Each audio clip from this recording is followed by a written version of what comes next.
In a century riddled with unrest, World War II remains the epic tale.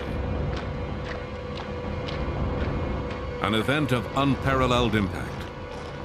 Even now, we are uncovering new information about secret weapons and villainous tactics, about extraordinary heroism and boundless shame,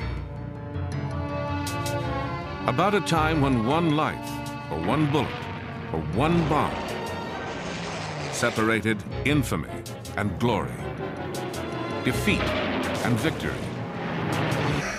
tyranny and freedom. Untold stories of World War II.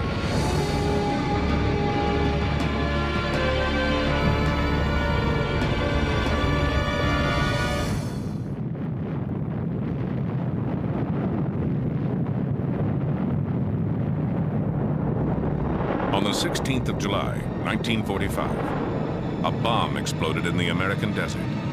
A very different kind of bomb. The furious energy of the atom had been unleashed. That power might have landed in the wrong hands had a few brave men not waged a secret war against Germany's atomic program. At the height of the Second World War, Germany's Nazi Party marched toward global domination, led by its ambitious, remorseless leader. Adolf Hitler had the will to conquer the world. All he needed was the weapon. And he had found the means to make one in the most unlikely place.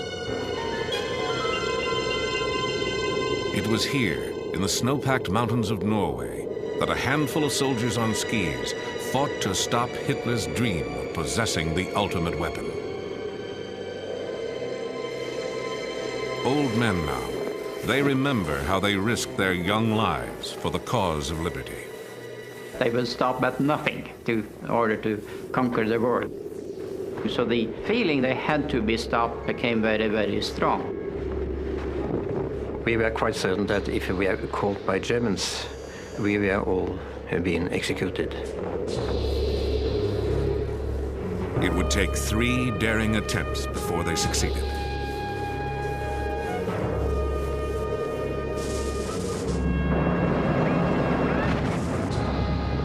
April 9th, 1940. German warships penetrated Oslo Fjord. The Blitzkrieg had come to Norway. Within 2 months, the besieged nation was forced to surrender. Well, it took some time to realize it, actually, but when autumn 1940 came and the darkness came in over Norway, you suddenly realized that it was not the same Norway you had the year before. To understand it, you need to have the experience of being occupied. To live in an occupied country is the most distressing thing you can do.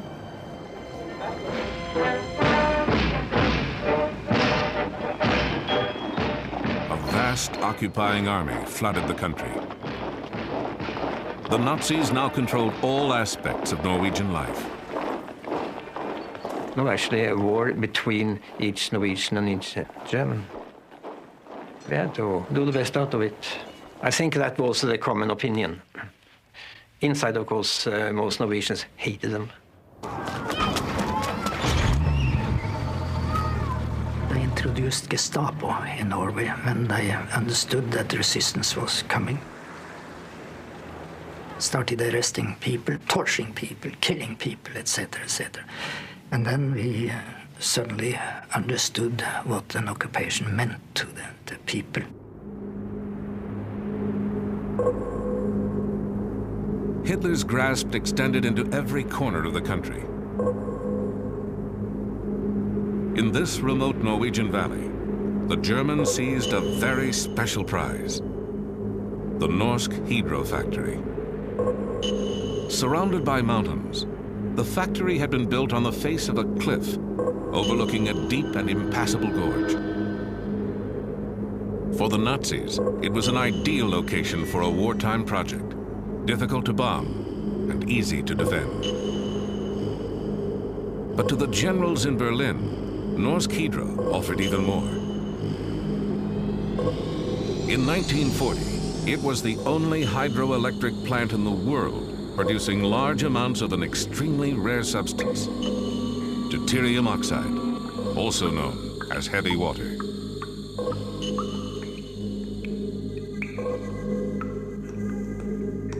As soon as they took control of the plant, production went into high gear.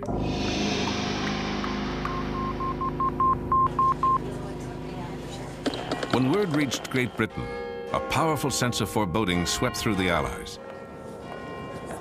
As the most likely target for a German A-bomb, Britain faced the greatest peril.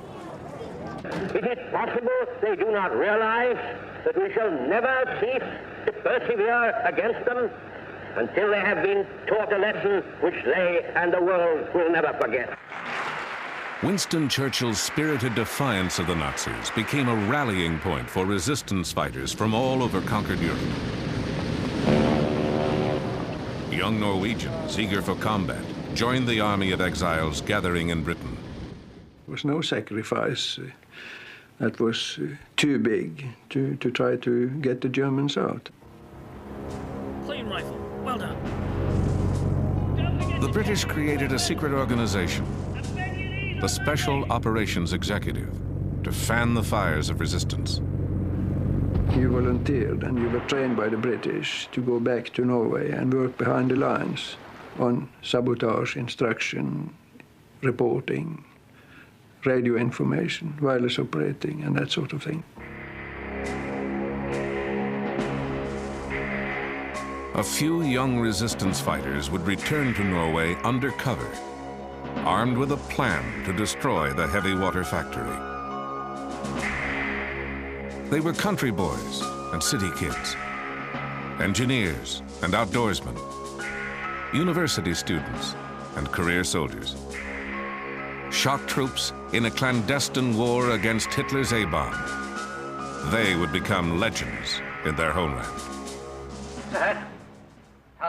And some of them would even star in this 1948 movie, chronicling their real-life exploits. Scenes from this film give a revealing glimpse of the daring mission. October 18th, 1942. 4 of the men returned home in a dangerous night parachute jump. Their mission, to guide a British explosives team to the heavy water plant. When we were leaving for the dropping zone, you felt that some of the people sending you didn't expect to see you once more. So we had to more or less to cheer them up and say it's not this easy to get rid of us. We will be back. Just wait and see.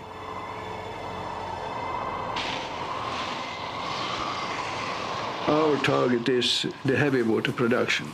That was all. They said it's important and we have to destroy it. I knew that heavy water was important for the Germans' weapon production, but in which way, I had no idea. The commandos' first objective was to establish a secret landing field on the Hardangervidda, a huge plateau north of the factory. Crossing that bleak expanse, the Norwegians took over an empty cabin and made radio contact with England. The operation could begin. For the first sortie, the British sent a force in gliders towed by bombers, a plan that needed clear weather. But over Norway, clouds, winds, and snow had cut visibility to near zero. For the Norwegians on the ground, the flight had become a disaster waiting to happen. I tried to get connection with England and warn them, but at that time it wasn't possible. And then suddenly I heard interference in my headphones, and I knew they were not far away. And shortly after we also heard the engines of the aircraft, and it came dead on us, passed over us, and disappeared. After about half an hour, the next plane with a glider came, and it came right to us correctly, turned, and went away. The British troops never arrived at the rendezvous point. We got a message from London that both gliders in one of the Halifaxes had crashed in the mountains. So that was the end of the freshman operation. It was a complete disaster. The soldiers who survived the crash were rounded up and executed. The Allies' secret war against the heavy water factory was now exposed. To avoid detection, the commandos withdrew deeper into the Hardangervidda. For weeks, perhaps months, they would have to live off a land where little existed but snow and ice. When this mission of the gliders failed, we had actually no supplies for further stay in the mountains. So we were dependent upon reindeer. But at that moment, there were few or no reindeer at all in our area because of the wind directions. It was so very difficult to get to the reindeers. But the day before Christmas, Jens, he shot the reindeer. Jens learned that if you take the stomach of a reindeer, you get vitamins from the reindeer moss. So we cut up the stomach and took out the reindeer moss or the contents and mixed it with blood and everything and made a nice porridge mixed with brain. And we were eating it, and it probably saved our lives. So Christmas Eve, we had a real fine party.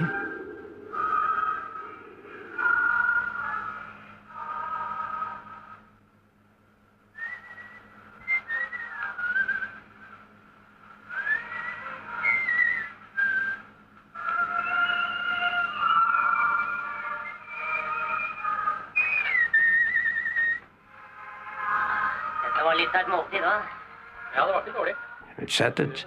We had a good time at Christmas Eve, I remember well.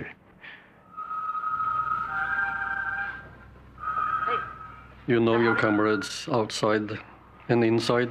You know what he is going to say before he opens his mouth. They had endurance. They had a will to hold on when there is nothing in you except the will which says to hold on. They would have to hold on through the darkest months of winter. But each day, the Nazi supply of heavy water was growing, drop by precious drop. London had to make a move.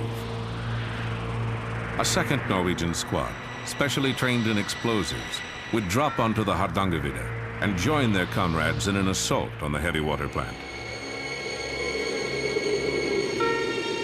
February 16th, 1943. Under cover of night, the 6 new men landed. Now the commandos were ready to strike a blow against Hitler's A-bomb, if they could penetrate the factory's formidable and deadly defenses.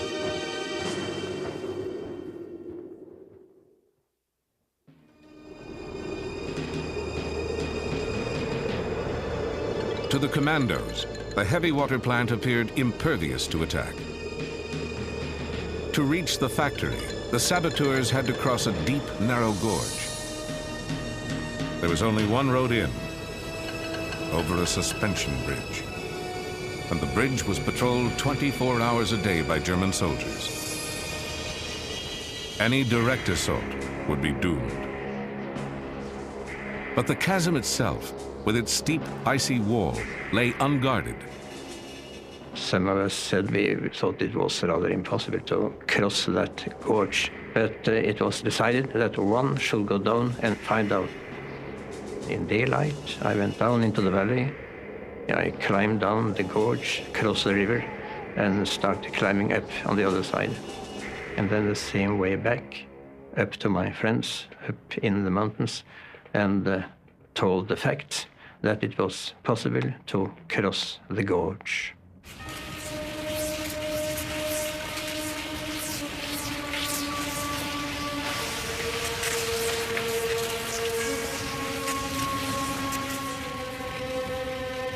You felt that this may be serious, very serious for you, and you accepted that you might not come through.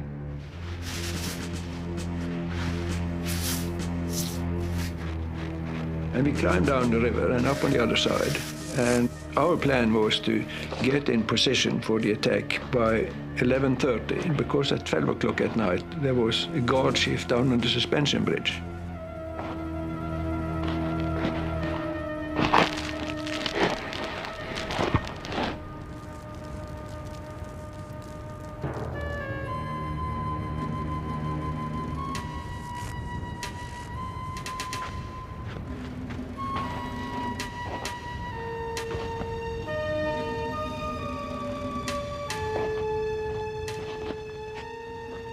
We wanted to see the German guards being relieved, coming up in the factory area and enter the barracks before we went inside.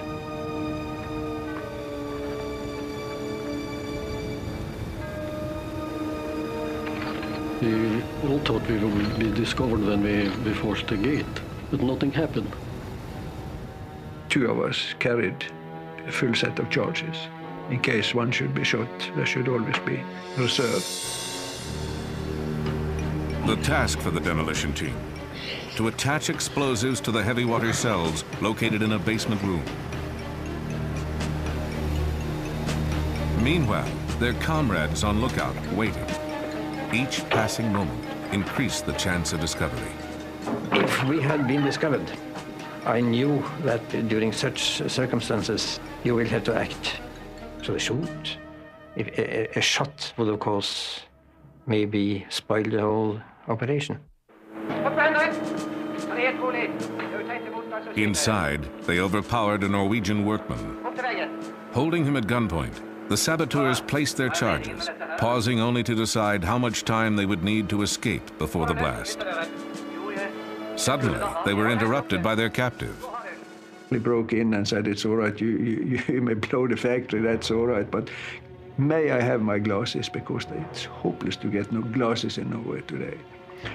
And you would have thought that you probably said, "Damn your glasses, you have no time for looking for glasses."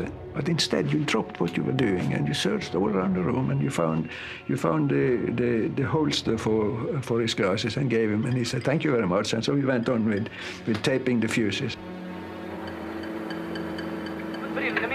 Jeg må ha dem. Ta dem på nesen. Ut da!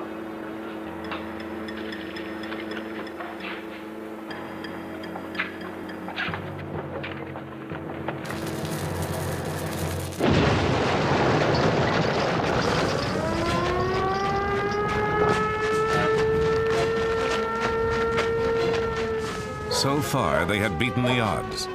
Now the commandos had only seconds to make their escape. And after a few minutes, 1 minute, maybe 2 minutes, they were there with us on the railway line. And we ran the same way back as we had come in.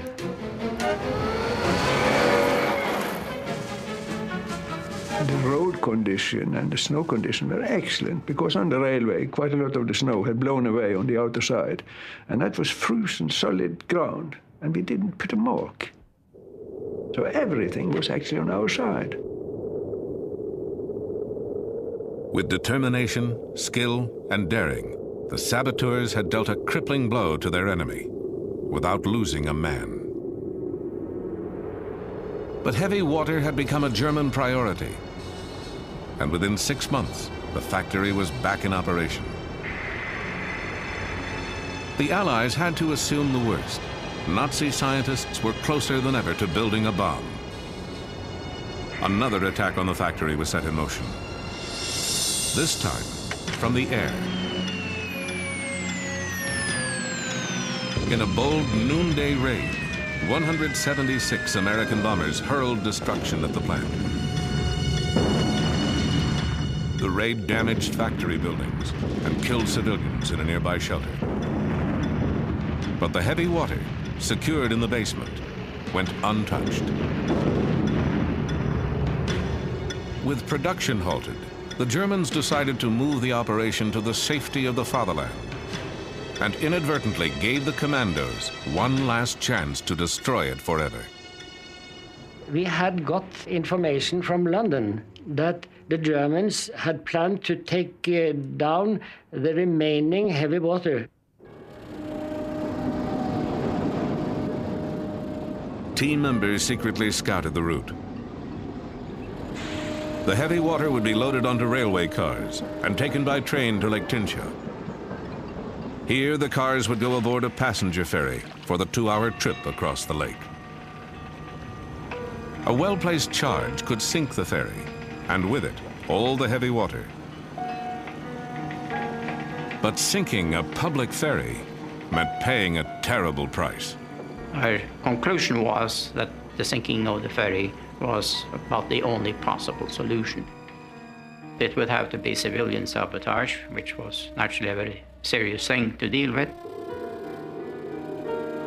There was no doubt in our mind that there were going to be human lives taken. And furthermore, it could be anybody. And Rjukan was a small town, and it was really almost like all family. Fearing neighbors and friends might die, the Norwegians sent an urgent message to London. The British reply was immediate and uncompromising. It has been talked over, and the conclusion is the heavy water has to be destroyed. Good luck. And when you get such a message from London, you have to do it. Not to be drastic, but anybody in my family was scheduled to go on that ferry. I couldn't do anything about it.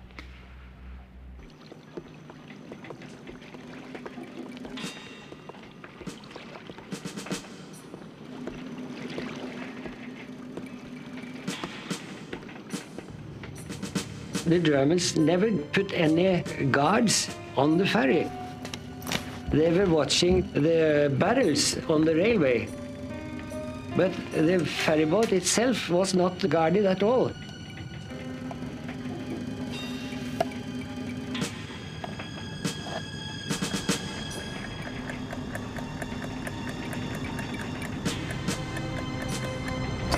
At 10 o'clock on a quiet Sunday morning, the ferryman cast off from the dock on schedule.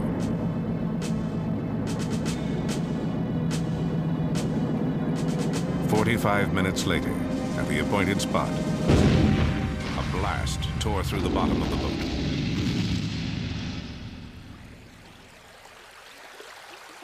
It was a very, very hard blow, and the ferry rapidly rose. And the cargo on the ferry, they were railway wagons, you see, so they rushed down and tilted the ferry still more. Within moments, the mortally damaged ferry had sunk beneath the surface, carrying with it innocent passengers and Nazi Germany's atomic ambitions. The heavy water being on board went down with the ship, and it's still on the bottom of the Tinsha Lake.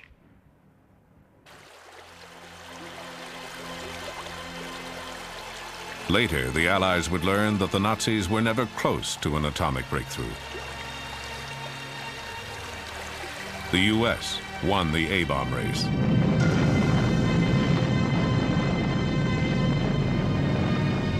Within months of the German defeat, America dropped the first atomic bomb.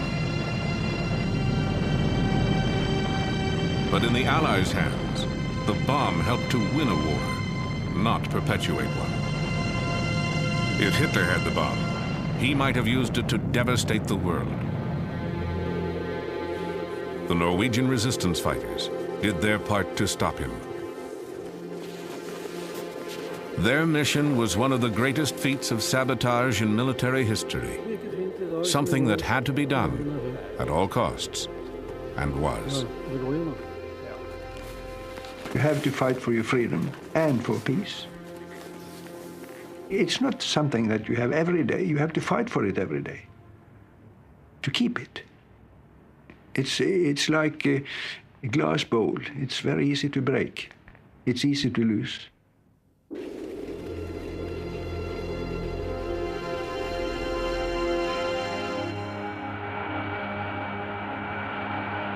Half a world away, on December 7th, 1941, Americans learned the cost of freedom when Japan devastated Pearl Harbor.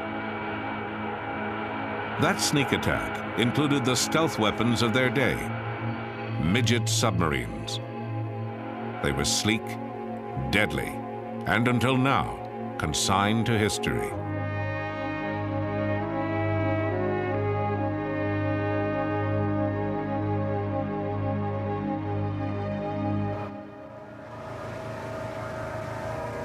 The National Park Service and the U.S. Navy have searched for the wreck of a Japanese midget submarine. An hour before the Japanese savaged Pearl Harbor, a U.S. destroyer sank the tiny vessel. The encounter could have warned American forces that bombs and torpedoes were about to rain on Battleship Row, but it did not. Now hold that. Shift her around. Marine archaeologist Dan Lenehan directed the hunt for the midget sub. Jim Delgado was the project's historian. Their collaboration grew out of earlier research below the surface of Pearl Harbor. They searched for evidence of a bygone conflict, a battle waged underwater by 5 midget submarines. One sub played a special role. And what's particularly exciting about the midget sub that's outside the entrance is it would have represented the first exchange of hostilities between the United States and Japan in World War II. And because remember that this sub was sunk an hour before the planes attacked Pearl Harbor. It's an incredibly important, significant find if we could do it. The search for the midget sub focused on a square mile of debris-laden bottom. The area is a graveyard of war relics, like this old Navy plane. 1,000 feet down in the darkness, everything begins to resemble a sub. But what they're looking for is 80 feet long and 6 feet across. It carried 2 torpedoes and was manned by an officer and a navigator. They were going to come on in, sit and wait, and then when the attack occurred, when the planes came in, when all hell broke loose in Pearl Harbor, they would surface, fire their torpedoes, wreak as much havoc as they could, swing around Ford Island, head back on out, and then rendezvous with their mother subs to be taken back to Japan. The mother ships moved into position off Diamond Head before midnight, December 6, 1941. They arrived ahead of the Imperial Navy Task Force. Each mothership had a midget sub strapped to its hull. The larger craft would release the midgets before dawn and retrieve them after the attack. But the tiny vessels would never return from the battle, a clash of giants that had been brewing for years. A long series of brutal attacks upon From Manchuria to French Indochina, in less than a decade, Japan had rolled up a long list of conquests across Asia. Despite an Allied embargo on war materials, she was growing stronger. By late 1941, the vast resources of Southeast Asia lay before the rising sun. Their only protection, a scattering of British and Dutch outposts, and the U.S. Pacific Fleet. I think there was a general sense that the war would break out. I don't think anybody expected that it would take place here at Pearl Harbor. Successfully surprising an island fortress 4,000 miles away also seemed impossible to Japanese leaders. But Admiral Isoroku Yamamoto convinced them this daring raid was the only way to disarm the sleeping giant. Japan had to smash America's Pacific Fleet, even if that meant attacking its home base in Oahu's natural harbor. Japanese pilots trained hard through the fall of 1941. So did the crews handpicked to pilot the midget subs, the fastest boats of their kind. Soon, they would have their chance for glory. Secretary of State... In Washington, Japanese diplomats continued to seek peace through negotiation until the final hour. No American will ever forget this. Not even Japan's ambassador knew of the coming attack. Mass murder in their hearts.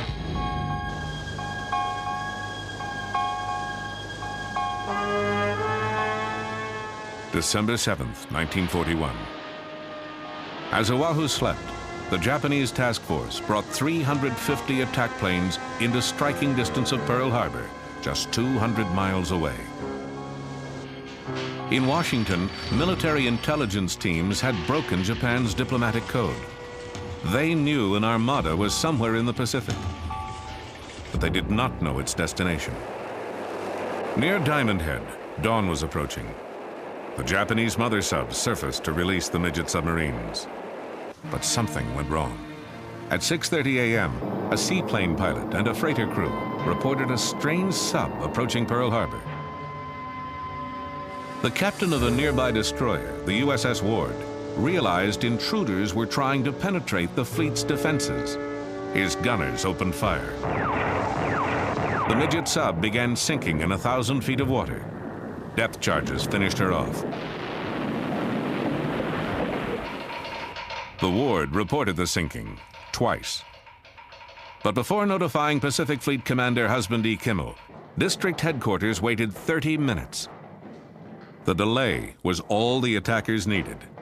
News of the sub might have prevented what happened next. Well, the message was radioed in that they'd fired on and depth charged this sub. It didn't reach Admiral Kimmel. It wasn't until just a few minutes before the attack commenced in earnest with the planes coming in that the Admiral was finally phoned and told, look, we got this message in from the commander of the Ward saying that he's fired upon a sub operating in the defensive zone. Kimmel says, well, why wasn't I told about this? He's putting his uniform on, he's heading out, and at that moment, the planes come screaming in overhead, the bombs start dropping.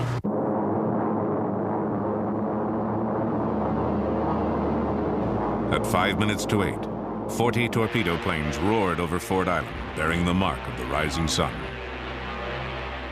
Accompanying them were 51 dive bombers, 49 high-level bombers, and 43 fighters. American sailors thought they were seeing a practice drill. Bombs and bullets found them eating breakfast, ironing uniforms, or staring into the fatal sky.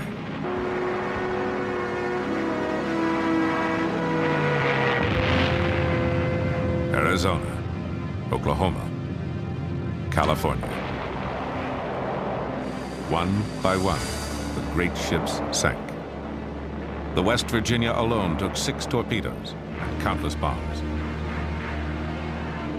Pearl Harbor's air defense burned on the runways. Only a handful of pilots managed to scramble into a sky thick with enemy planes. The midget sub's moment had come, but one had been sunk by the Ward. A second was depth-charged outside the harbor. Of the 3 that remained, 2 posed a threat to Battleship Row. Between waves of attacking planes, Sub 3 fired a torpedo and missed. Moments later, it was rammed and depth-charged by a destroyer making for the open sea. Sub and crew hit bottom. Overhead, the Japanese continued their assault.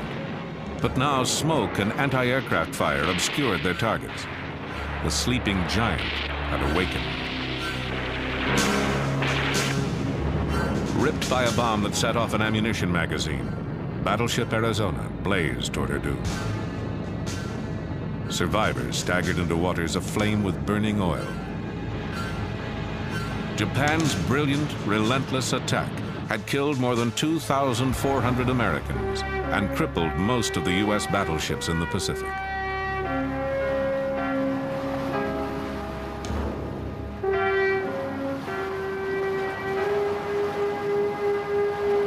For the midget subs, though, the battle was not as glorious.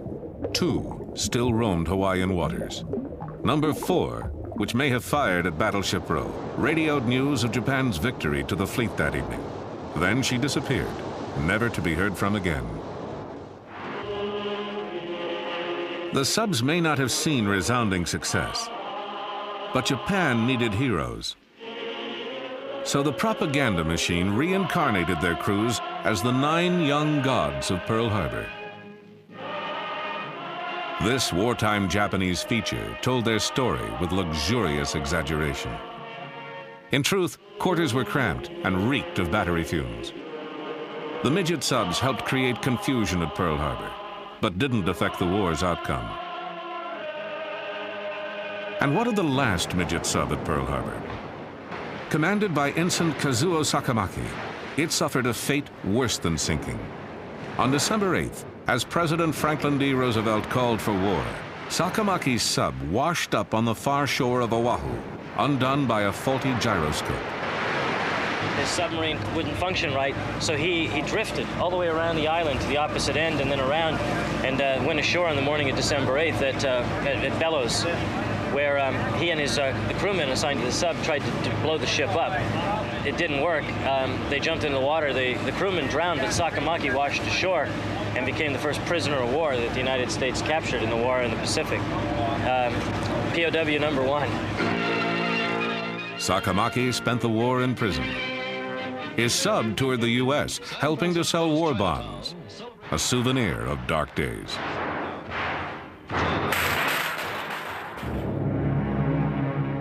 At war's end, after throwing its all at U.S. forces, Japan let slip a new weapon of terror.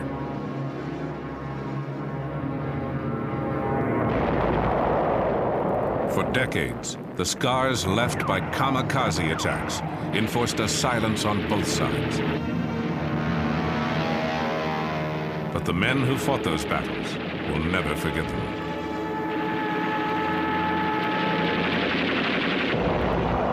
(1944). Japan, its back to the wall, made a final fanatic effort to stave off defeat.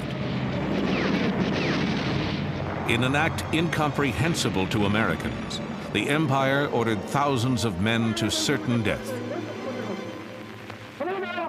Before an attack, pilots drank a toast of sake, a warrior's welcome to the death that awaited. They were kamikaze, named for a typhoon that saved Japan from Mongol invaders. Some were veteran pilots.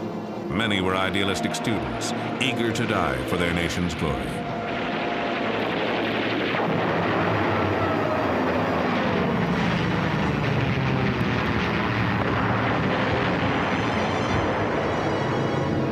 Kamikazes inflicted awful punishment on their enemies. More than 3,000 flyers dove to their deaths. They sank 57 ships and damaged more than 300 others. Their attacks killed at least 3,000 Americans and wounded more than 6,000. The kamikazes were the deadliest weapon ever launched against the U.S. Navy, so frighteningly effective that their existence was initially kept secret from the American public.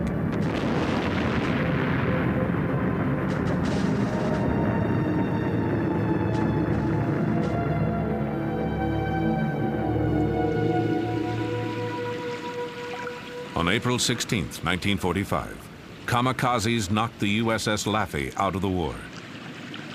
The Laffey was rebuilt. She is now a museum ship in Charleston, North Carolina. Today, she's receiving visitors, her skipper and 4 crew members from World War II. You know, the sight of their ship raises a tide of memories for these comrades in arms. Rear Admiral F. Julian Beckton, who died in 1995, was 81 when he gave this interview. He commanded the Laffey during the invasions of Normandy and the Philippines.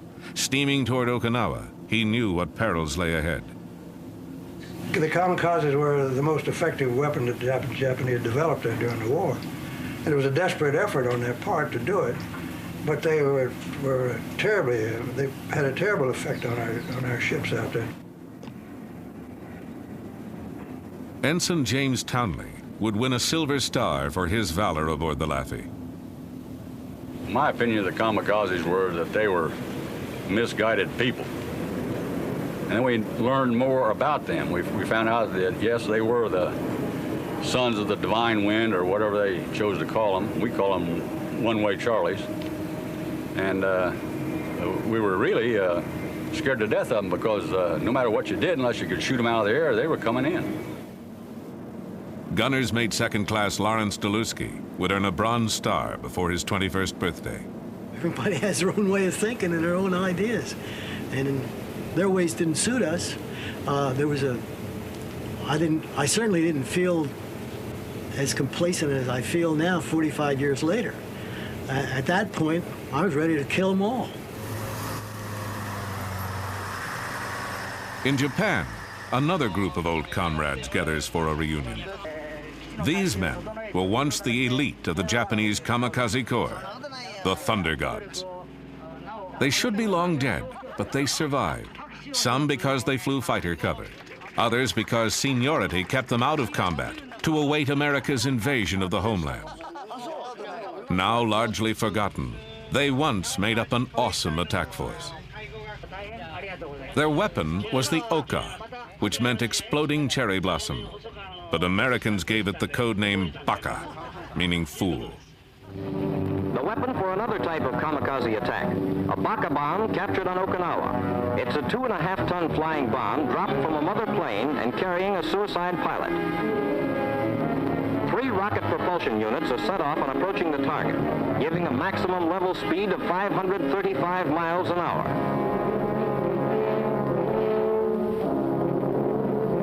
The Baka's punch is an armor-piercing 2,600-pound warhead. It's the first weapon specially designed for the kamikaze flying corps.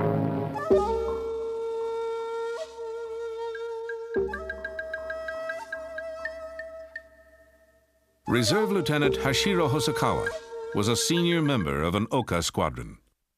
じゃあもう簡単に言うと、同じ死ぬにも犬死にという日本の言葉があります。 There is a Japanese word, inujini, die like a dog, meaning die in vain. It is a wasteful death without honor. When I became a pilot, the situation was already so bad that fighting in an ordinary way was no use. We were chosen as elite pilots. Each of us received a headband and a dagger. We thought it was a privilege granted only to the members of the human torpedo unit, the elite Oka Corps, and that we would die gloriously.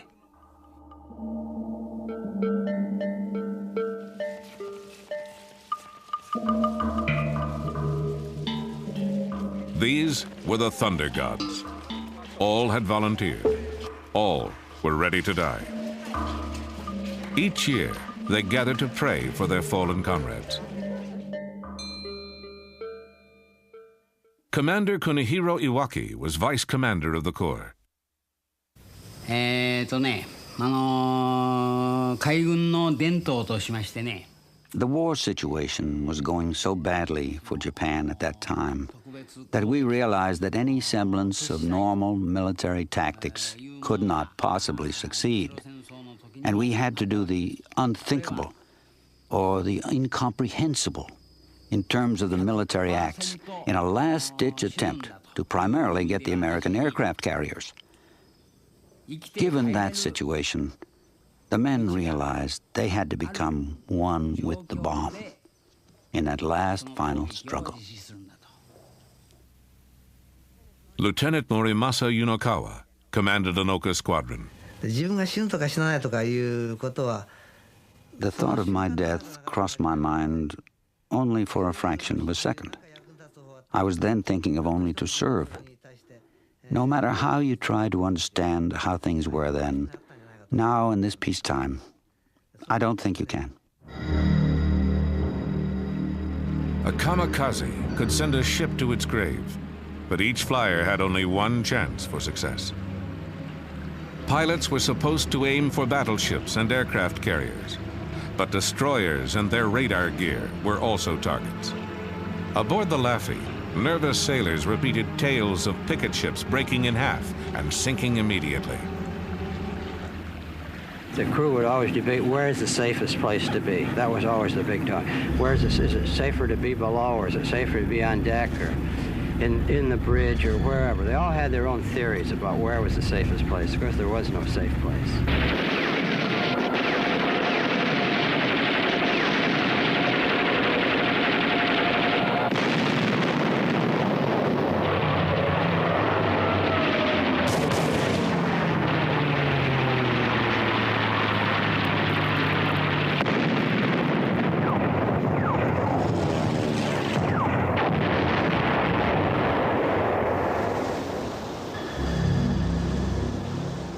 In April 1945, the noose was tightening on Japan.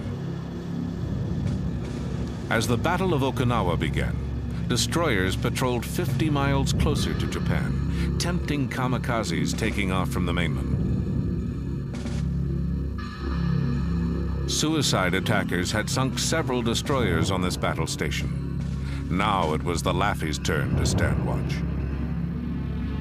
On April 16th, the ship began its third day on the perimeter.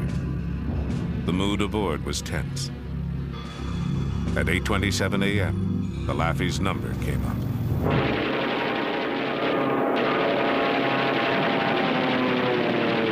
Well, the first ones were just, they sort of circled around out pretty far, maybe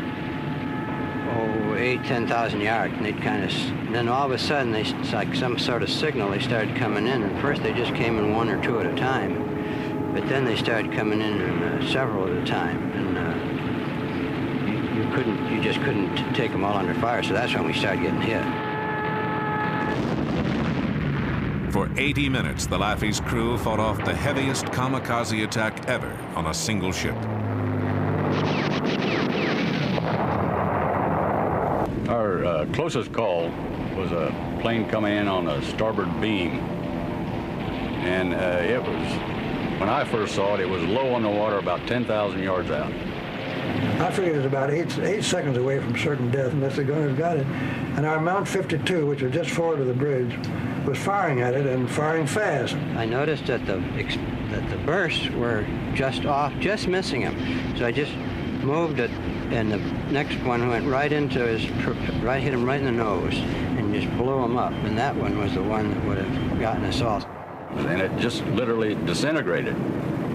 And everybody heaved a big sigh of relief. And just after that, then here came one in out of the sky on the port side. One came in low on the water on the port quarter, and we were at it all over again.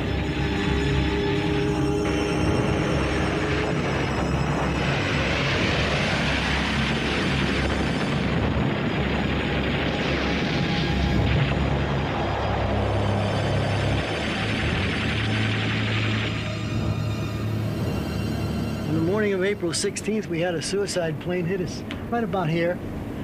It hit with enough impact so that this gun was blown up, canted upward at more than a 45-degree angle. The motor of that plane skidded along the inside of this left-hand gun and wound up at the hatchway in the back of the gun on this side. And when he hit over there, I was blown up the deck about 15 feet. And when I regained consciousness, that's where I was.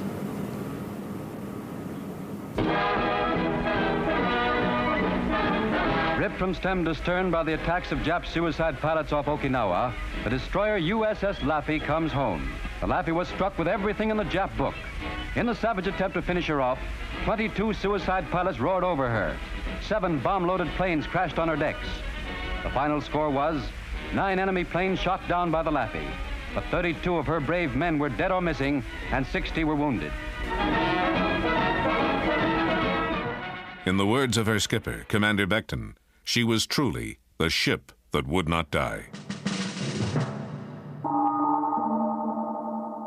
Flying conventional aircraft, kamikaze pilots caused terrible damage. But the Oka Corps never really got a chance to affect the war's outcome. The bombers that carried the Okas were slow, and American fighter pilots shot down most of them before they could release their deadly cargo. By war's end, Hosokawa was his unit's only surviving officer. He found the transition to peacetime troubling. それからちょうど台風眼の中にいちゃったんじゃないかと。All of a sudden, the war was over. and I had the feeling of someone who had been in the eye of a typhoon. And suddenly the typhoon is gone. The weather is clear and beautiful. No one, nothing is left but myself. And the feeling is, why? It's a very strange feeling that I cannot understand. Why the typhoon spared me. We're thankful, dear Father, that you saw us through these difficult days. They were doing Dear Father, we want to what they felt was right, just as we were doing what we felt was right. It had to be. How else could you put your life on the line for something you didn't believe in? preserve this ship and for the cause of freedom. We ask, dear Father, that they remember and continue with us always.